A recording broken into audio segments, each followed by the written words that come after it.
다 같이 말씀 읽습니다. 요한복음 4장 21절, 23절로 24절의 말씀입니다. 읽습니다. 예수께서 이르시되 여자여 내 말을 믿으라. 이 산에서도 말고 예루살렘에서도 말고 너희가 아버지께 예배할 때가 이르리라. 아버지께 참되게 예배하는 자들은 영과 진리로 예배할 때가 오나니 곧 이때라. 아버지께서는 자기에게 이렇게 예배하는 자들을 찾으시느니라. 하나님은 영이시니 예배하는 자가 영과 진리로 예배할지니라. 아멘. 자리에 착석하시기 바랍니다. 자, 오늘 이 본문 말씀을 중심으로 우리를 향하신 하나님의 뜻 세 번째 시간입니다. 그래서 첫 번째 우리를 향하신 하나님의 뜻이 뭐라고 그랬습니까? 그것은 다름 아니라 하나님의 뜻은 말씀 안에 있어요. 그래서 말씀을 잘 알고 그 말씀을 경청하고 순종하는 것, 말씀을 따르는 것이 하나님의 뜻이다. 예, 내 생각 아니라 뭐를 따르라고요? 말씀을 따르는 것이 하나님의 뜻이라는 거예요. 두 번째는 어떻게 사는 것이 하나님의 뜻이다? 기뻐하면서 사는 것. 여러분 어떤 문제 때문에 막 슬퍼하고 애통하고 울부짖고 이러는 것을 보는 부모가 있다라고 하면 얼마나 마음이 아프겠어요. 그런데 어떤 일로 인해서 기뻐하는 모습을 보면 그보다 여러분 기쁜 게 없잖아요. 우리 하나님 아버지도 마찬가지예요. 나와 여러분이 어떻게 살기를 원합니까? 기쁨으로 충만한 실학의 삶이 되기를 원하는 줄로 믿습니다. 자, 오늘은 이제 하나님, 우리를 향하신 하나님의 뜻이 뭐냐면 성전에서 뭐를 드리기를 원한다? 영적 예배를 드리기를 원한다. 따라서 합니다. 성전에서 영적 예배를 드리기를 원한다. 아멘. 예, 성전에서 영적 예배를 드리기를 원하는 게 누구의 뜻이다? 하나님 아버지의 뜻이라는 말씀이죠. 오늘은 이에 대하여서 말씀을 나누고자 합니다. 여러분, 우리 하나님은 자신의 뜻을 분명히 말씀하셨어요. 성경을 통하여 자신의 뜻을 분명히 말씀하시고 반드시 이루시는 분입니다. 자, 말씀을 통해서 확인해 봅니다. 이사야 46장 9절로 10절. 이사야 46장 9절로 10절. 시작. 너희는 옛 정리를 기억하라. 나는 하나님이라. 나 외에 다른 이가 없느니라. 나는 하나님이라. 나 같은 이가 없느니라. 내가 시초부터 종말을 알리며 아직 이루지 아니한 일을 옛적부터 보이고 이르기를 나의 뜻이 설 것이니 내가 나의 모든 기뻐하는 것을 이루리라 하였노라. 아멘. 자, 이사야 25장 1절도 볼게요. 자, 나의 뜻이 설 것이다. 반드시 나의 뜻을 이룬다 말씀하셨습니다. 또 시작. 여호와여 주는 나의 하나님이시라. 내가 주를 높이고 주의 이름을 찬송하오리니 주는 기사를 옛적에 정하신 뜻대로 성실함과 진실함으로 행하셨습니다. 우리 하나님은 옛적에 태초부터 창조 전부터 계획한 뜻이 있어요. 나와 여러분들을 이 땅에 보내기 전부터 품으신 뜻이 있어요. 그 뜻을 모르고 어떻게 이룬다고요? 성실하심과 진실함으로 반드시 이루시겠다는 것입니다. 우리는 이루려고 하더라도 나약하여서 이루지 못하는 일들이 많아요. 그렇지만 우리 하나님은 반드시 이루고자 하는 것은 이루신다는 말씀입니다. 자, 여러분, 우리가 할 일은 그러면 뭐냐? 우리가 할 일은 뭐냐? 뜻을 분명히 말씀하시고 뜻을 반드시 이루시는 하나님인데, 그렇다면 우리가 할 일은 뭐냐? 하나님의 뜻을 알아야 되겠다는 것이죠. 아셨죠? 믿음 생활하고 말씀 듣고 성경 공부하는 건 뭡니까? 그건 다름이 아니라 하나님의 뜻을 무엇보다도 가장 기본적인 게 하나님의 뜻을 알려고 해야 됩니다. 그 다음에 하나님의 뜻이 이루어지게 해달라고 해. 우리가 그 높은 하나님의 뜻을 어떻게 이룹니까? 불가능하죠. 그래서 그 뜻을 알고 그 뜻을 이루어 달라고 기도해야 된다는 말씀이죠. 그리고 세 번째는 하나님의 뜻을 이루기 위해서 이 땅에 오셨고 그 뜻을 다 이루었다 그랬잖아. 죽으면서 다 이루었다라고 말씀하신 성전 자체이신 예수님의 모범을 따르려고 하고. 아멘. 아셨죠? 뜻을 알아야 된다. 뜻을 이루어지기 위해서 기도해야 된다. 그 뜻을 다 이루신 예수님의 모범을 따라야 된다. 그리고 하나님의 뜻을 어떻게 해야 됩니까? 우리 자신의 마음에 소원을 두고 행해야 되는데 소원이 없으면 안 돼요. 여러분의 소원이 뭡니까? 주님의 뭔가 그 뜻을 여러분 소원으로 두고 있어야 된다는 말이죠. 소원이 없는 사람은 소원이 이루어지지 않아. 근데 하나님은 이제 반드시 소원을 품고 하나님은 소원을 품게 해갖고 그 소원을 이루신다고 성경은 말씀하고 있습니다.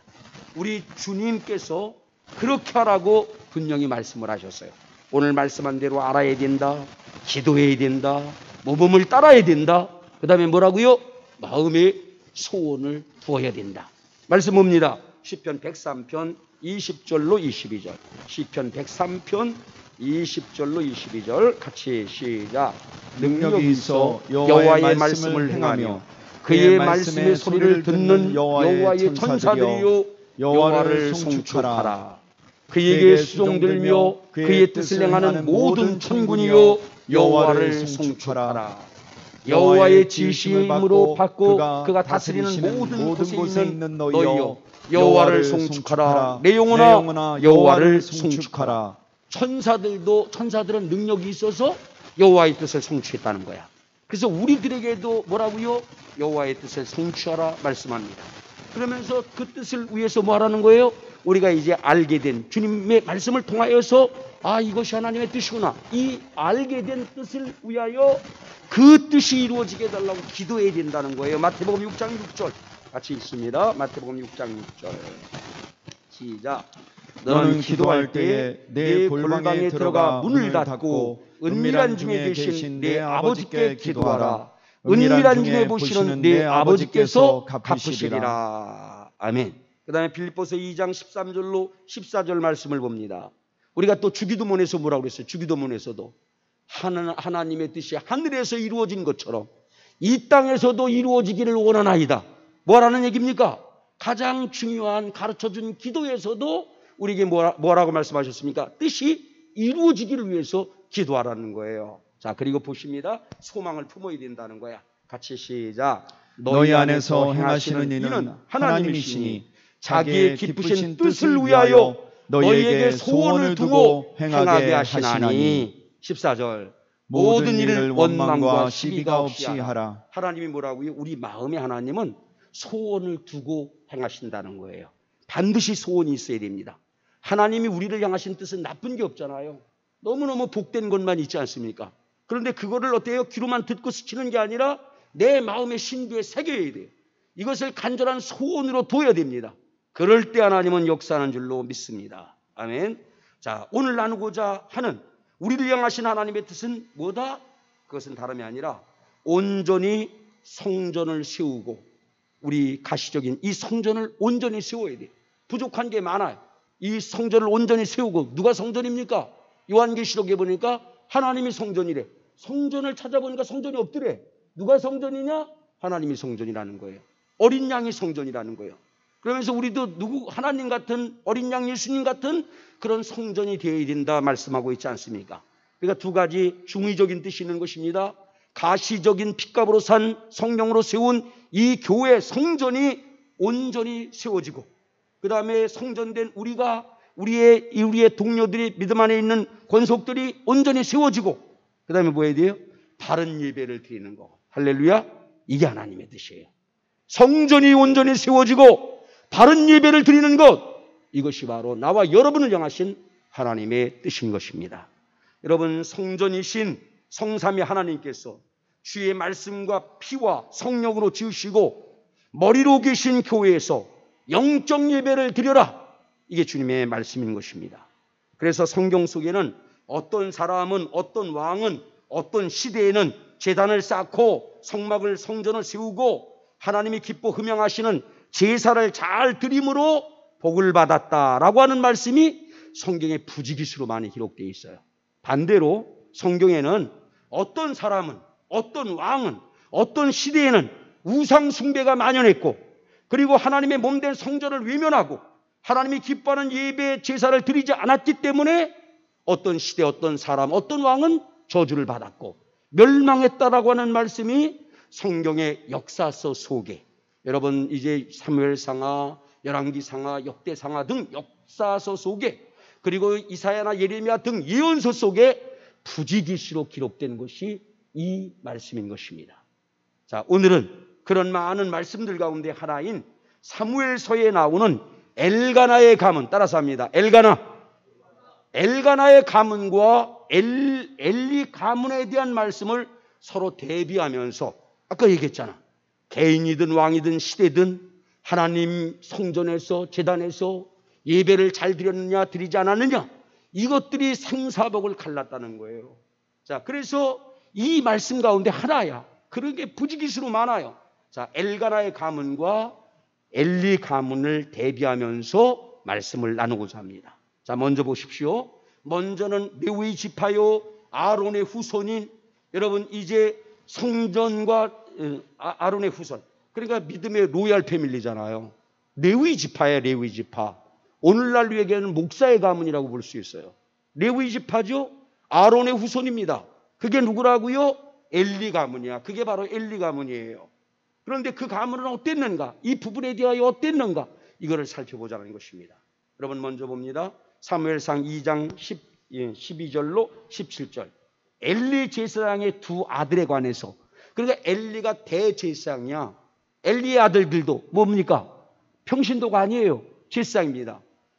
자, 엘리도 제사장이고 엘리의 아들들도 성경은 제사장이라고 얘기를 해. 그런데 보십시오. 자, 2장 12절 시작 읽어보세요. 시작. 엘리의 아들들은 행실이 나빠 여호와를 알지 못하더라.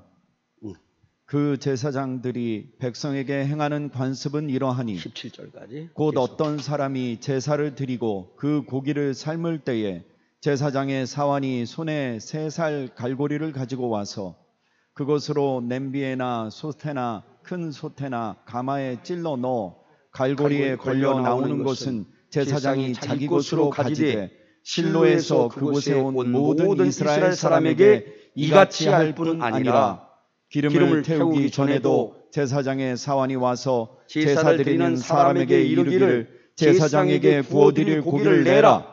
그가 내게 삶은 고기를 원하지 아니하고 날 것을 원하신다 하다가 그 사람이 이르기를 반드시 먼저 기름을 태운 후에 내 마음에 원하는 대로 가지라 하면 그가 말하기를 아니라 지금 내게 내라. 그렇지 아니하면 내가 억지로 빼앗으리라 하였으니 이 소년들의 죄가 여호와 앞에 심히 크면 그들이 여호와의 제사를 멸시함이었더라. 성전에서 예배를 잘 드려야 되는데 제물을 가져올 때 먼저 자기한테 내라는 거야. 하나님께 기름을 태워드리고 제사를 드리고 나서 삶은 고기든 어떤 고기든 먹게 돼 있었어요. 먹는 거 당연한 일이야. 그런데 먼저 하나님께 드리기보다는 먼저 내가 먹고 싶은 부위를 먹겠다라고 이런 모습을 보였다는 말이죠. 예배를 멸시했다. 제사를 멸시했다라고 말씀합니다. 자, 그러면서 여러분 봅니다. 27절로 30절 말씀도 읽어보세요. 자, 역사 얘기예요. 자, 시작.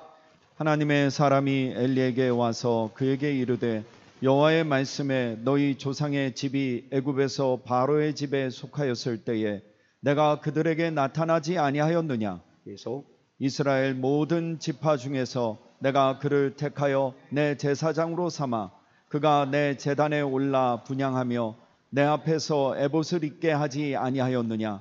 이스라엘 자손이 드리는 모든 화제를 내가 내 조상의 집에 주지 아니하였느냐. 주었다는 말입니다. 계속. 너희는 어찌하여 내가 내 처소에서 명령한 내 제물과 예물을 밟으며 내 아들들을 나보다 더 중히 여겨 내 백성 이스라엘이 드리는 가장 좋은 것으로 너희들을 살찌게 하느냐.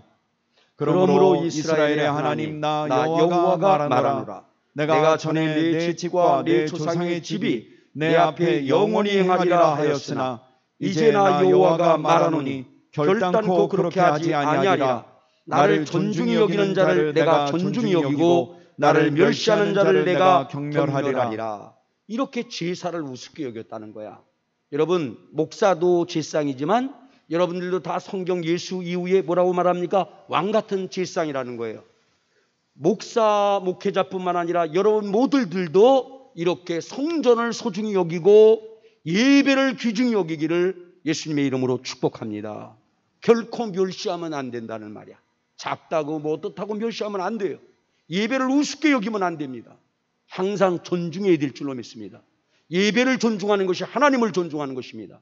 예배를 멸시하는 것은 하나님을 멸시하는 것이라는 말씀이죠. 여러분, 이어서 사무엘상 4장 1절로 2절 말씀을 봅니다. 자, 이제 이런 상황 가운데 있었어요. 성전도 멸시하고 예배도 멸시하고. 그때 전쟁이 일어납니다. 블레셋, 그러니까 지금의 팔레스타인 민족이 침략을 해온 거예요. 그때의 상황입니다. 같이 읽어봅니다. 시작. 사무엘의 말이 온 이스라엘에 전파되니라.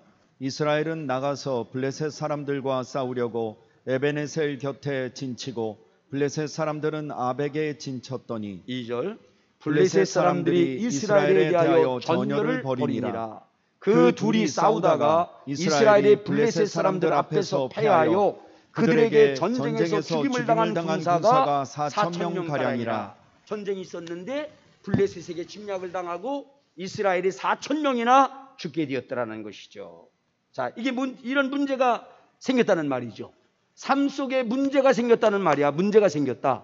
그럴 때 어떻게 해야 되느냐, 이걸 말씀하는 것입니다. 이 문제를 위한 특별 예배를 드렸습니까? 드리지 않았습니까? 문제가 있을 때 여러분 항상 우리가 기도해야 되지만, 수시로 우리 다니면서도 기도하고 무시로 기도해야 되지만, 문제가 있을 때는 특별한 기도를 하라고 성경은 말씀하고 있습니다. 이 말씀이 깨달아지더라고요. 야, 코로나가 있는데 국가적인 차원에서 이 문제를 위해서 특별한 기도를 가져야 되는 것이죠. 성경은 항상 그것을 말씀하고 있습니다.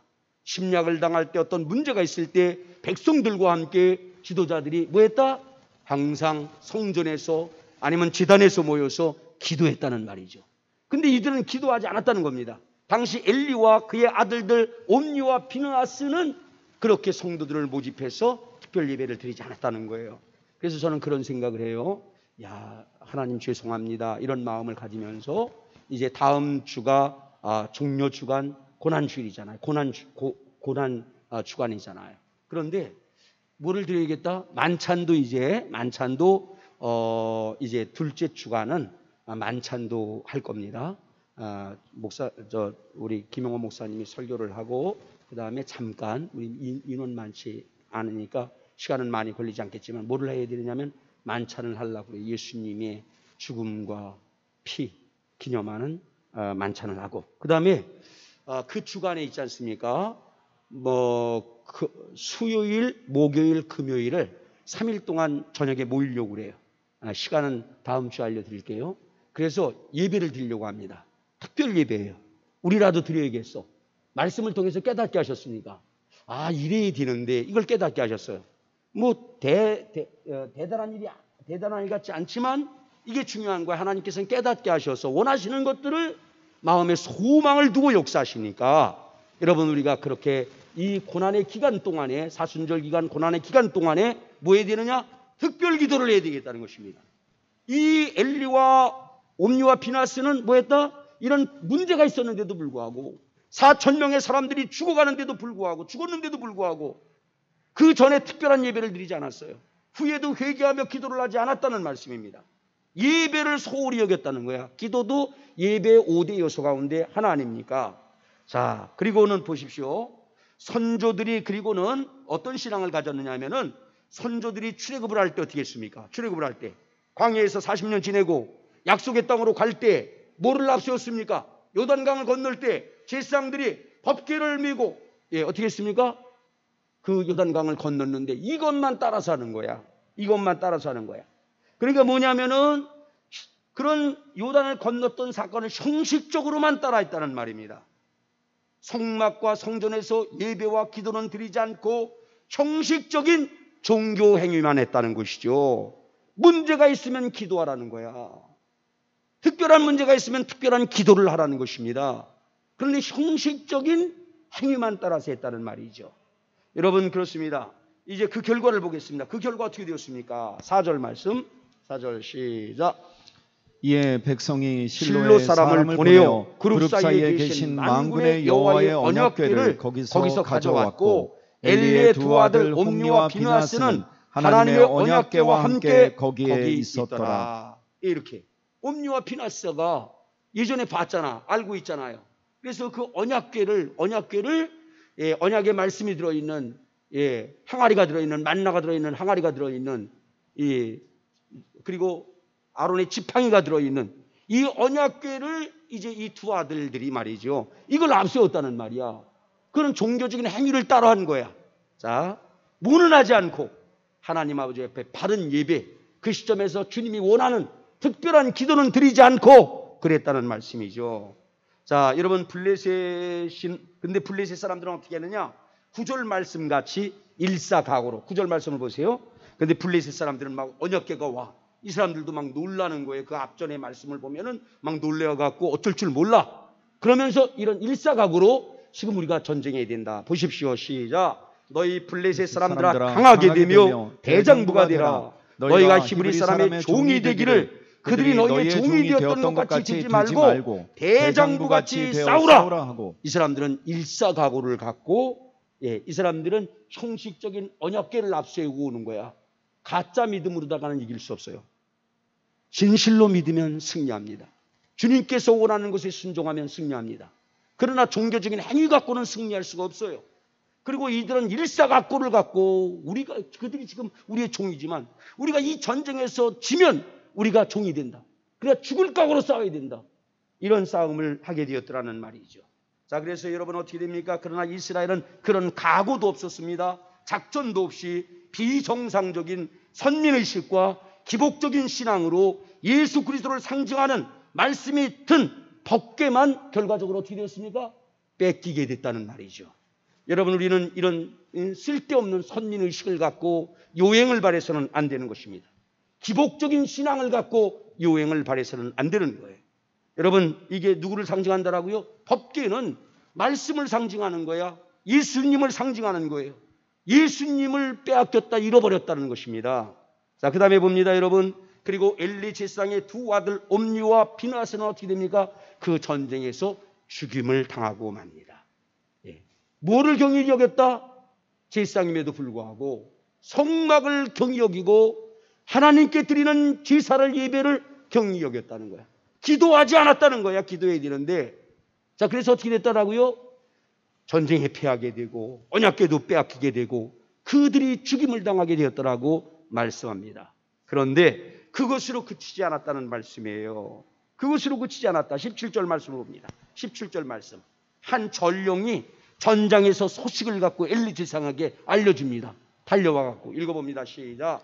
소식을 전하는 자가 대답하여 이르되 이스라엘이 블레셋 사람들 앞에서 도망하였고 백성 중에는 큰 사륙이 있었고 당신의 두 아들 홈니와 비느하스도 죽임을 당하였고 하나님의 궤는 빼앗겼나이다.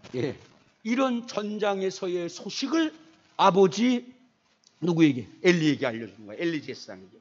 당신의 아들 옴니와 비느하스도 죽었고 법궤는 뺏겼습니다. 이렇게 얘기할 때 어떻게 되느냐? 18절 말씀 보세요. 하나님의 궤를 말할 때에 엘리가 자기의 의자에서 뒤로 넘어져 문 곁에서 목이 부러져 죽었으니 나이가 많고 비대한 까닭이라. 그가 이스라엘의 사사가 된 지 40년이었더라. 제가 우리 성도 누구 꿈을 꿨는데 어떻게 좋은 일이 있었대요. 좋은 일이 있어서 좋은 일이 있으니까 너무 좋아갖고 그냥 앉아있다가 이렇게 앉아있다가 뒤로 펄럭 넘어지면서 박장대소를 하는 꿈을 꿨는데 이분은 그게 아니야. 좋아서가 아니라 그 소식을 듣고 어떻게 됐어요? 너무 비통한 일이잖아요. 너무 두려운 일이잖아. 뭘 뺏겼어요? 법궤를 뺏겼으니까. 자기 아들이 죽은 것도 죽은 거지만 법궤를 뺏겼으니까. 그 말을 듣고 말이죠. 뒤로 넘어가고 비대한 가운데 목이 부러져 죽었는지 죽었다라고 이렇게 목이 부러져 죽었다라고 말씀하고 있습니다.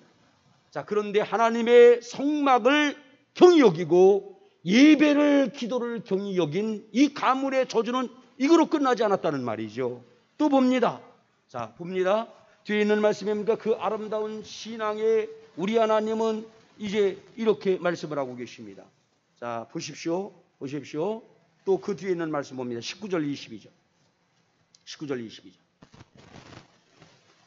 시작. 그의 며느리인 비느하스의 아내가 임신하여 해산 때가 가까웠더니 하나님의 궤를 빼앗긴 것과 그의 시아버지와 남편이 죽은 소식을 듣고 갑자기 아파서 몸을 굽으려 해산하고 네, 계속 나가보세요. 죽어갈 때에 곁에 서 있던 여인들이 그에게 이르되 두려워하지 말라 네가 아들을 낳았다 하되 그가 대답하지도 아니하며 관념하지도 아니하고 이르기를 영광이 이스라엘에서 떠났다 하고 아이 이름을 이가봇이라 하였으니 하나님의 괴가 빼앗겼고 그의 시아버지와 남편이 죽었기 때문이며 또 이르기를 하나님의 괴를 빼앗겼으므로 영광이 이스라엘에서 떠났다 하였더라. 자 보세요. 엘리의 며느리야. 예.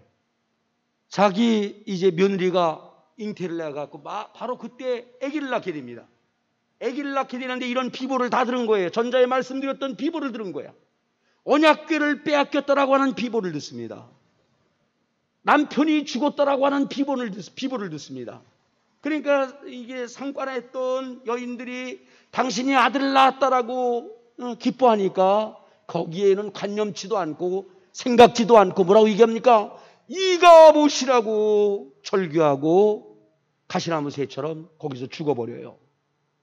이런 문제가 있었단 말이죠. 하나님 지금 이걸 말씀하는 거예요. 리얼하게 사무엘서뿐만 아니라 역사서에 많이 나옵니다. 선지서에 많이 나옵니다. 뭐를 성경은 귀중히 여기라는 것입니까? 성전을 귀중히 여기라는 거야. 제단을, 성막을, 성전을, 교회를 귀중히 여겨야 된다. 아멘. 그 다음에 뭐를 귀중히 여겨야 됩니까? 예배를 귀중히 여겨야 된다. 제사를 귀중히 여겨야 된다. 먼저 영혼이 잘 돼야 된다. 주님 말씀하고 있는 줄로 믿으시기 바랍니다. 내게 주는 말씀이에요. 내게 주는 말씀. 주의 종을 통하여서 내게 주는 말씀이야. 이 말씀을 붙들어야 돼요. 이 말씀대로 살지 않으면 안 됩니다. 오늘 나와 여러분에게 주님이 말씀하는 것입니다. 이 부족한 종을 통하여 말씀하는 거예요. 저뿐만 아니라 여러분들도 앞으로도 하나님의 교회를 소중히 여기고 예배를 소중히 여기기를 예수님의 이름으로 축복합니다. 자, 여러분, 그렇다면 왜 이런 일이 일어난 것입니까? 왜 엘리 가문에 이런 일이 일어난 것일까요? 정리해서 말씀합니다. 사무엘상 3장 12절. 사무엘상 3장 12절 같이 봅니다. 시작. 내가 엘리의 집에 대하여 말한 것을 처음부터 끝까지 그날에 그에게 다 이루리라. 13절. 내가 그의 집을 영원토록 심판하겠다고 그에게 말한 것은 그가 아는 죄악 때문이니. 그가 아는 죄악 때문이래. 처음에는 영원히 하나님 앞에서 행할 것이다. 계속 너희는 제사장의 역할들을 감당할 것이다. 주님 말씀하셨어요. 그런데 하나님이 용서하지 못하는 게 있어요. 그건 다름이 아니라 하나님의 몸된 성전을 멸시하고 예배를 멸시하는 것은 절대로 용서하지 않는다는 거야. 구원을 받을 수 없다는 얘기입니다. 바로 그 죄악 때문이니, 그가 아는 죄악 때문이니, 엘리도 알았다는 말이에요. 그 죄악 때문에 이런 형벌이 임했다, 이런 심판이 임했다라고 말씀합니다. 그것은 뭔가 이런 그가 자기 아들들이 저주를 자청하되 금하지 아니하였음이니라. 이건 저주를 자청하는 거예요. 뭐를? 하나님의 전을 멸시하는 것. 하나님께 드릴 예배를 멸시하는 것은 저주를 자초하는 것이래. 그 아들들이 저주를 자초했대. 근데 금하지 않았대. 물론 금했어요. 그러나 막지 않았다는 것입니다. 자, 그러면서 말씀합니다. 자, 계속 시작. 그러므로 내가 엘리의 집에 대하여 맹세하기를 엘리 집의 죄악은 제물로나 예물로나 영원히 속죄함을 받지 못하리라 하였노라 하셨더라. 성경에서 속죄 못 받는 죄가 몇 가지가 있어요. 그 가운데 바로 뭡니까? 이 죄는 안 된다는 얘기야. 성전과 예배 제사를 경시하는 죄는 제물로도 예물로도 속죄할 수 없다는 것입니다. 왜?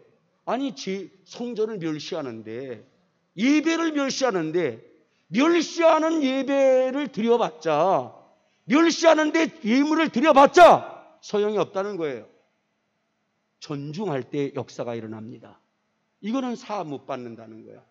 이 저주를 자청했다라고 말씀합니다. 이것을 기억하고 우리는 여러분 반대로 지금까지 말씀 이제 드린 바는 엘리 가문의 얘기고 엘가나의 가문에 대한 말씀을 나누도록 하겠습니다. 엘가나는 누구냐 하면은 반대로 제사장 가문이 아닙니다. 에브라임 지파의 엘가나 가문에 대해서 잠깐 살펴볼게요. 반대로다가 어땠는가? 자, 이 엘가나는 누구의 아버지인가 하면 사무엘 선지자, 우리 잘 알잖아요. 사무엘 선지자의 아버지가 엘가나예요. 그의 엄마가 그 유명한 기도의 사람 한나입니다. 자, 보십시오. 사무엘상 1장 3절, 4절, 5절까지 같이 봅니다. 자, 시작. 이 사람이 매년 자기 성읍에서 나와서 실로에 올라가서 만군의 여호와께 예배하며 제사를 드렸는데 엘리의 두 아들 홈니와 비느하스가 여호와의 제사장으로 거기에 있었더라. 자, 보세요. 이 엘가나가 한나와 더불어서 또 작은 아내도 있었어요. 가족들과 함께 올라가서 어디에서? 엘리가 제사장으로 있는 그의 아들들 옴니와 비느하스가 제사장으로 있는 실로에 가서 예배를 누가 드렸다? 이 엘가나의 가문은 평신도의 가문이었음에도 불구하고 예배를 잘 드렸다는 것입니다. 자, 그런데 문제가 발생해요. 여기도 문제가 발생해. 자, 보십니다. 시작. 엘가나가 제사를 드리는 날에는 제물의 분깃을 그의 아내 브닌나와 그의 모든 자녀에게 주고 한나에게는 갑절을 주니 이는 그를 사랑함이라.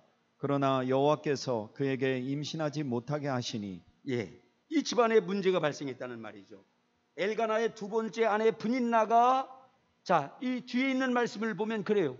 얼마나 그 남편 엘가나가 그의 아내, 첫 번째 아내 한나를 사랑했든지 막 제물도, 제사 드리고 나면 제물 있잖아요. 그 중에서 좋은 부위, 아주 먹기 좋은 부위, 이거는 누구에게 줬다? 한나에게 줬다는 거야. 그리고 갑절로 많이 줬다는 거예요. 자, 그런데 뭘 낳지 못했다?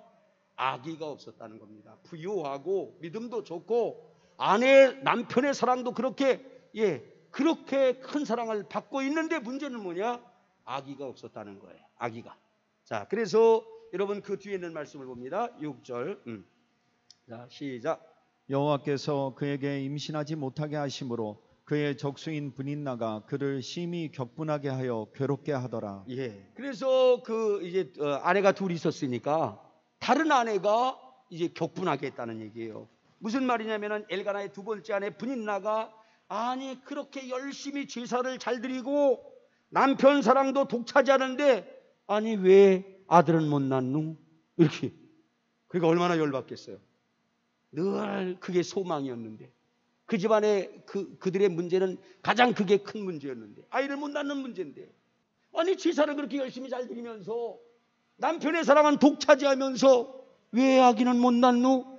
이러면서 찌르니까 이게 그냥 열이 받아갖고 폭발을 해버렸습니다. 자, 그런데 여러분 폭발을 했는데 울고 불고 난리가 났어요. 울고 불고 난리가 나서 폭발을 해버렸어. 그러자 멋진 남편이 8절 말씀처럼 위로를 합니다. 보십시오. 자, 시작. 그의 남편 엘가나가 그에게 이르되 한나여 어찌하여 울며 어찌하여 먹지 아니하며 어찌하여 그대의 마음이 슬프냐? 내가 그들에게 10 아들보다 낫지 아니하냐 하니라. 얼마나 멋진 위로해. 그렇죠? 이 남편이, 이 듬직한 남편이 왜 먹지 않는가? 왜 그렇게 슬프냐? 내가 다른 아들들 10명보다 낫지 아니하냐? 내가 이렇게 살아가는데 당신이 부족한 게 뭐냐? 이렇게 위로를 합니다. 그런데 오늘 한나는 그 위로의 그런 상황에 안주하지 않고 한 분 죽어나는 마음으로 그의 분노를 승화시켜 깊은 기도에까지 이르게 된 줄로 믿으시기 바랍니다. 아까 엘리의 가문은 문제가 있음에도 불구하고 예배 중시 안 했어요. 아니 예배를 경시했습니다. 기도할 때 기도하지 않았습니다. 그러나 여러분 이 엘가나의 가문은 한나는 문제가 있을 때 뭐 했다? 예배 드린 줄로 믿습니다. 평상시에도 예배에 열심을 냈지만 여러분 이 문제가 있을 때 거기에서 뭐 안주하지도 않고 위로에 안주하지도 않고 분노에 쌓여서 길길이 날뛰면서 산 것이 아니라 뭐 했습니까? 하나님께 깊이 기도한 줄로 믿으시기 바랍니다. 광야 같은 삶 속에서 많은 어려운 일들이 있어요. 우리는 벙어리가 돼서는 안 됩니다. 나도 그렇고 여러분들도 그렇고 더욱더 기도하시기를 바랍니다. 예전에는 막 40일 금식 기도도 하고 저 산에 올라가서 기도도 하고 그랬는데 그게 사라져버렸어. 회개하는 마음으로 내게 주신 말씀이니까, 깨닫게 하신 말씀이니까. 그리고 저를 통하여서 여러분에게 말씀하시면 여러분에게도 이 말씀을 주님이 전하는 것이니까 이제는 결코 하나님의 교회를 멸시하지 않고 예배를 멸시하지 않고 하나님의 교회에 힘써 나와서 예배하는 성도가 되기를 예수님의 이름으로 축복합니다. 자, 그러나 한나는 그런 상황에 안주하지 않았다고 그랬어요. 승화시켜 깊은 기도에 들어갔다고 했습니다. 과정을 봅니다. 10절로 13절 말씀. 10절로 13절 시작. 한나가 마음이 괴로워서 여호와께 기도하고 통곡하며 서원하여 이르되 만군의 여호와여, 만일 주의 여종의 고통을 돌아보시고 나를 기억하사 주의 여종을 잊지 아니하시고 주의 여종에게 아들을 주시면 내가 그의 평생에 그를 여호와께 드리고 삭도를 그의 머리에 대지 아니하겠나이다. 계속 나시린이 되게 하겠다는 것입니다. 그 다음에 시작.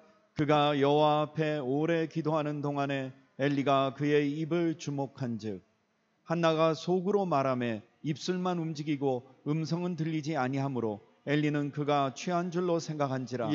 그러니까 처음에는 막 부르짖고 그냥 통곡하고 그런 기도를 드렸다는 말이죠. 그런데 이 기도가 깊어가면서, 여러분 기도해 본 사람들은 알잖아요.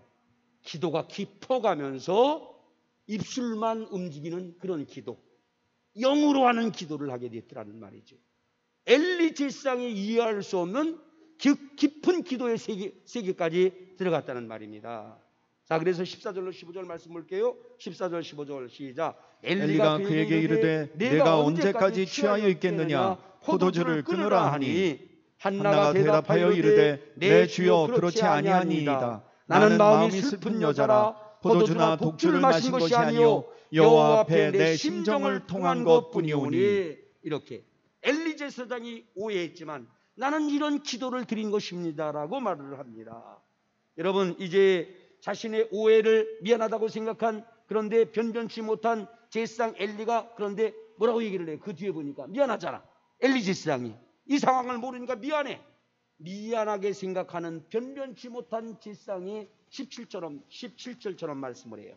자, 이렇게 축복을 합니다. 시작. 엘리가 대답하여 이르되 평안히 가라. 이스라엘의 하나님이 내가 기도하여 구한 것을 허락하시기를 원하노라 하니. 아멘. 자기는 기도를 못했지만 이제 이 한나가 그렇게 기도한 것 여호와 하나님께서 이루어 주시기를 축복한다, 이런 얘기를 들으니까 이 한나의 반응을 좀 보세요. 반응을 18절 시작. 이르되 당신의 여종이 당신께 은혜 입기를 원하나이다 하고 가서 먹고 얼굴에 다시는 근심빛이 없더라. 할렐루야. 나는 이 여인을 볼 때 얼마나 하나님 앞에서 귀엽고 아름다운 딸의 모습인지, 이런 문제가 있었잖아. 심각한 문제잖아. 이 당시 이스라엘의 정황에서 아이가 없다는 것은 심각한 문제야. 자, 그런데 그래서 펄펄 뛰고 울었어요. 그런데 기도로 승화시키잖아요. 그리고 변변치 못한 제사장이 그렇게 축복해 준 거에도 그냥 뭐예요? 너무너무 기뻐하잖아요. 그렇죠? 오늘 여기 보니까 당신께 은혜 있기를 원하나이다 하고 가서는 먹고 얼굴에는 뭐가 없었다? 다시는 근심이 없었다라고 말씀을 하고 있습니다. 이것이 믿음인 줄로 믿습니다. 그런 내가 기도한 것 주님이 들으셨다. 그렇게 축복한 것 반드시 이루어질 것이다. 그리고는 기뻐하는 게 하나님의 뜻인 줄로 믿으시기를 바랍니다. 자, 보십시오. 그 아름다운 신앙에 우리 하나님은 귀여운 아들을 응답하셨습니다. 그런 하나님께 엘가나와 한나 부부는 우리 하나님께 성전에서 어떤 예배를 드렸을까요? 이 가문은 계속 예배를 드리잖아. 과거에도 드려왔고, 문제가 발생했을 때 한나는 기도하였고, 그 기도의 응답으로 아들을 줬는데 어떤 제사를 드립니까? 19절로 28절에 있는 말씀, 우리 전도사님 읽어보세요. 시작. 그들이 아침에 일찍이 일어나 여호와 앞에 경배하고 돌아가 라마의 자기 집에 이르니라. 엘가나가 그의 아내 한나와 동침하며 여호와께서 그를 생각하신지라. 가서 동침도 하고. 한나가 임신하고 때가 이름에 아들을 낳아 사무엘이라 이름하였으니 이는 내가 여호와께 그를 구하였다 함이더라. 계속 그 뒤에 보면은 계속 그 사람 엘가나와 그의 온 집이 여호와께 매년제와 서원제를 드리러 올라갈 때에 오직 한나는 올라가지 아니하고 그의 남편에게 이르되 아이를 젖대거든 내가 그를 데리고 가서 여호와 앞에 뵙게 하고 거기에 영원히 있게 하리이다 하니. 그의 남편 엘가나가 그에게 이르되 그대의 소견에 좋은 대로 하여 그를 젖대기까지 기다리라. 오직 여호와께서 그의 말씀대로 이루시기를 원하노라 하니라. 이에 그 여자가 그의 아들을 양육하며 그가 젖대기까지 기다리다가 젖을 뗀 후에 그를 데리고 올라갈새 수소 3마리와 밀가루 1에바와 포도주 1가죽부대를 가지고 실로 여호와의 집에 나아갔는데 아이가 어리더라. 이렇게 여러분 한 가정에서 수소 3마리를 가지고 밀가루 1에바와 포도주 1가죽부대를 가지고 제사를 지냈다는 말이죠. 얼마나 큰 제사를 드립니까? 얼마나 큰 제사를 드립니까? 마음을 다해서 제사를 드렸다는 말이죠. 자, 여러분 기억하십시오. 이렇게 이 엘가나의 가문 한나는 항상 뭐했다? 문제 있을 때 또는 응답했을 때 항상 기도하고 예배에 충실했다는 거예요. 그 뒤에 보면 어떤 내용이 나오느냐면은 사무엘상 2장 1절로 10절에 보면 한나가 너무나도 아름다운 기도를 올려. 나중에 가서 들어보세요. 2장에 사무엘상 2장을 여러분들이 읽어보세요. 너무나 유명한 기도를 올립니다. 자, 여러분, 그래서 사무엘은 어떻게 됩니까? 사무엘은 어려서부터 어디에서 거하면서 무엇을 했습니까? 자, 보세요 여러분. 사무엘상 2장 11절 말씀 보세요. 11절. 2장 11절. 엘가나는 라마의 자기 집으로 돌아가고 그 아이는 제사장 엘리 앞에서 여호와를 섬기니라. 어려서부터 성전에서 뭐를 했다? 여호와를 섬겼다는 것입니다. 기도하고 예배를 드렸다는 거예요. 누가? 사무엘이. 자, 여러분 18절로 21절 말씀 보세요. 18절로 21절. 18절. 사무엘은 어렸을 때 세마포 에봇을 입고 여호와 앞에 섬겼더라. 그의 어머니가 매년 드리는 제사를 드리러 그의 남편과 함께 올라갈 때마다 작은 겉옷을 지어다가 그에게 주었더니 엘리가 엘가나와 그의 아내에게 축복하여 이르되 여호와께서 이 여인으로 말미암아 내게 다른 후사를 주사 이가 여호와께 간과하여 얻어 바친 아들을 대신하게 하기를 원하노라 하였더니 그들이 자기 집으로 돌아가매 여호와께서 한나를 돌보시사 그로 하여금 임신하여 3아들과 2딸을 낳게 하셨고 아이 사무엘은 여호와 앞에서 자라니라. 할렐루야. 이건 얻을 수 없는 눈에 넣어도 아까운 아프지 않고 아까운 그 아들을 말이죠. 어떻게 합니까? 여호와의 집에 맡기잖아요. 섬기게 하잖아. 그러니까 하나님께서 이제 운영적으로 볼 때는 아이가 없는 부부야 이들 사이에는. 그런데 하나님께서 이와 같은 축복을 주신 줄로 믿으시기를 바랍니다. 26절 말씀. 자, 시작. 아이 사무엘이 점점 자라매 여호와와 사람들에게 은총을 더욱 받더라. 이렇게 하나님의 성전에서 여호와를 섬기기를 힘쓰는 이 사무엘은 점점 하나님과 사람들 앞에서 은총과 귀중히 여김을 받게 됐더라는 말씀입니다. 마지막으로 여러분 이 말씀을 보고자 합니다. 사무엘상 3장 19절로 21절 말씀 같이 봅니다. 시작. 사무엘이 자라매 여호와께서 그와 함께 계셔서 그의 말이 하나도 땅에 떨어지지 않게 하시니 단에서부터 브엘세바까지의 온 이스라엘이 사무엘은 여호와의 선지자로 세우심을 입은 줄을 알았더라. 여호와께서 실로에서 다시 나타나시되 여호와께서 실로에서 여호와의 말씀으로 사무엘에게 자기를 나타내시니라. 아멘. 자, 여기 사무엘은 이렇게 말이죠. 그냥 뭐가 되느냐면 선지자가 되잖아. 사무엘은 제사까지 드려요. 제사도 드리잖아.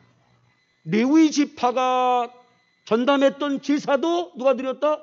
사울 왕도 사무엘과 함께 예배를 드리려고 기다리다가 문제도 생기고 그랬잖아요. 자기가 드리다가. 사무엘은 이렇게 에브라임 지파임에도 불구하고 제사장의 역할을 감당합니다. 그리고 선지자가 됩니다. 이 사무엘은 누구를 예표하는 것입니까? 유다 지파이면서 우리의 영원한 큰 제사장이고 참된 선지자이고 왕의 왕인 누구를 예표합니까? 예수님을 예표하는 사람이 됐다는 말이죠. 그리고 그 위에도 보니까 이 사무엘은 어떤 사람이 됩니까? 영광스럽게도 이스라엘의 초대왕 사울을 기름 부어 세우고 다윗 왕을 기름 부어 세우는 그런 사람이 된 것을 우리가 보게 됩니다. 여러분 이것을 기억하면서 저와 여러분들은 이 두 가문을 비교한 것 기억하세요. 영원히 잊지 맙시다. 기억하라고 이렇게 비교하면서 주님이 말씀하신 거예요. 하나님의 성전을 귀중히 여겨야 됩니다. 그리고 예배를 소중히 여겨야 돼요. 문제가 있을 때 엘리 가문처럼 여러분 예배를 소홀히 하거나 기도를 소홀히 하면 안 됩니다. 문제가 있을수록 더욱 기도하고 예배하는 저와 여러분이 되어주시기를 예수님의 이름으로 축복합니다.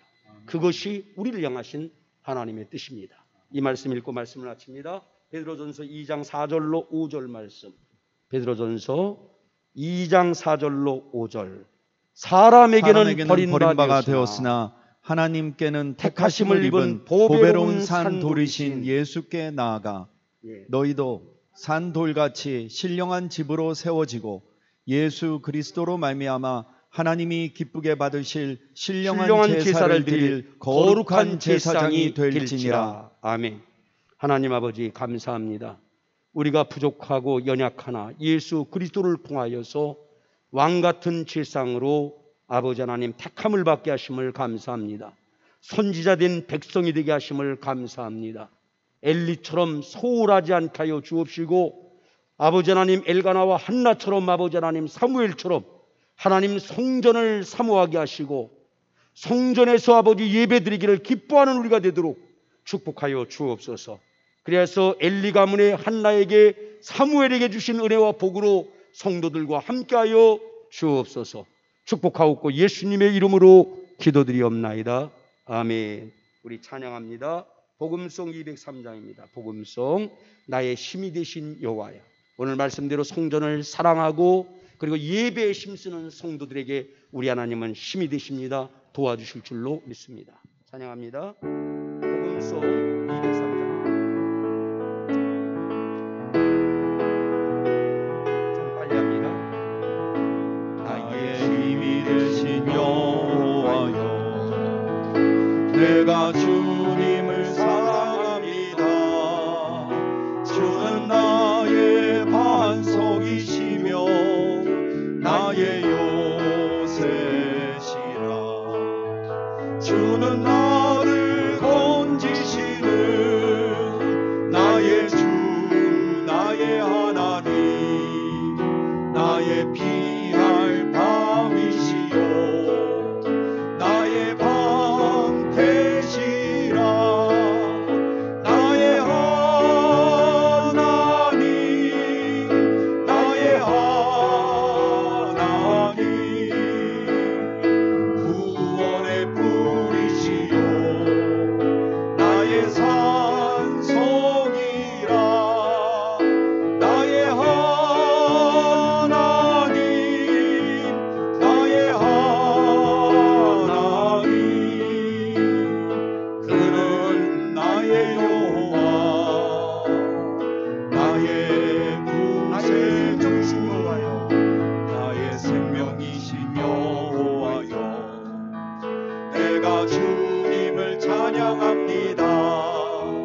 주는 나의 사랑이시며 나의 의지시라. 주는 나를 이끄시어 주의 길 인도하시며 나의 생의 목자 되시니 내가 따르리라. 나의 하나님, 나의 하나님, 생명의 면류관으로 내게 씌우소서. 나의 하나님, 나의 하나님, 그는 나의 여호와, 나의 구세주. 아멘. 우리 찬양 다 함께 일어나셔서 620장 부릅니다. 오늘 이곳에 있는 모든 성도들이 복된 성도들인 줄로 믿습니다. 이 620장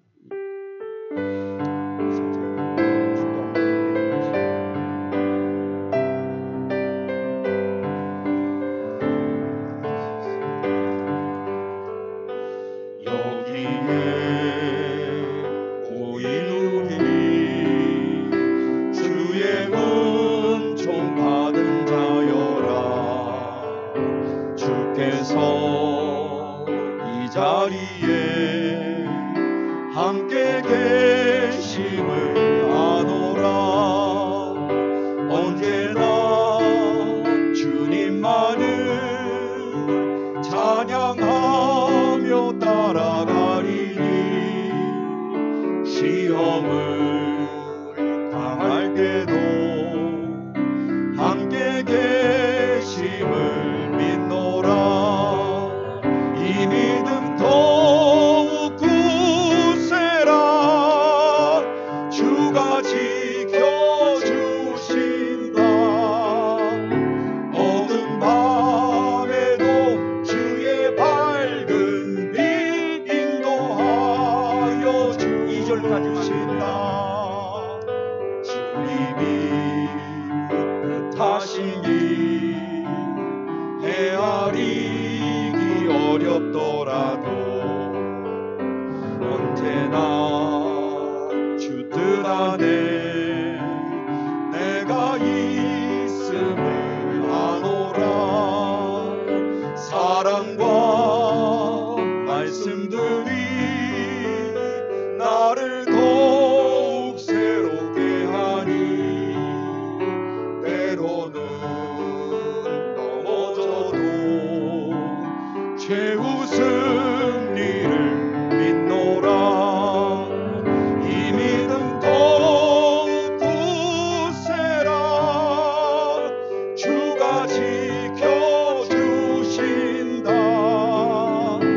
어두운 밤에도 주의 밝은 빛 인도하여 주신다. 이제는 우리 주 예수님의 그 크신 은혜와 하나님 아버지의 무한 극진하신 사랑과 성령의 내주 감동 교통 도와주심이 고개 숙여 기도하는 사랑하는 모든 성도들과 온 가족들과 만 교회들 위에와 민족과 열방 위에 함께하옵기를 간절히 축원하옵나이다. 아멘.